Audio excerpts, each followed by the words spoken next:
வினோத் அவர்கள் வந்து cash back எடுப்பாருன்ட்டு யாருமே நினச்சு கூட பார்த்துருக்க மாட்டோம்.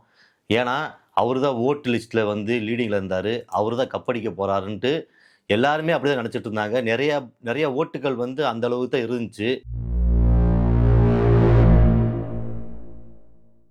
இன்னைக்கு காலையில முதற்கொண்டு வோட் லிஸ்ட் பார்க்குறப்ப அவரு தான் பீக் பீரியட்ல இருந்தாரு. ஆனா, ஏன் இந்த மாரி கேஷ் பேக் எடுத்தாருன்னு தெரியல. ரூ. 18,00,000 வந்திருக்குது. அது உள்ளுக்குள்ள வந்தவங்க ஏதாச்சும் மைண்ட் வாஷ் பண்ணாங்களா? இல்ல நம்ம ஜெயிக்க மாட்டோம் அப்படின்ட்டு அவருக்கே வந்து ஒரு நெனப்பு வந்துருச்சு போல. அதனால கேஷ் பேக் எடுத்துட்டு கிளம்பிட்டாரு. ஆனா யாருமே நெனச்சு கூட பார்க்கல. சரி இப்ப இனி அடுத்து யாரு டைட்டில் வின்னர் ஆக போறான்ட்டு நம்ம பொறுத்திருந்து தான் பார்க்கணும். வினோத் அவர்களுக்கு இப்ப வெளியில போயி ஒரு நல்ல ஒரு பட வாய்ப்போ, அவர் வந்து ஃபுல்லா சர்வே பண்ணி ஒரு நல்ல நிலைமையில போணும். பிக் பாஸ்ல வந்து ஒரு நல்ல சூப்பரான கண்டஸ்டன்ட்னா அவர் ஒரு ஆளு தான். ஏன்னா, அவர் வந்து எந்த விஷயமா இருந்தாலும் ஓப்பன் டாக்கா பேசக்கூடியவரு. சரி, இனிமேல் அவருடைய வாழ்க்கை பயணம் நல்லபடியா தொடரட்டும். அதுக்கு என்னுடைய வாழ்த்துக்கள். நன்றி.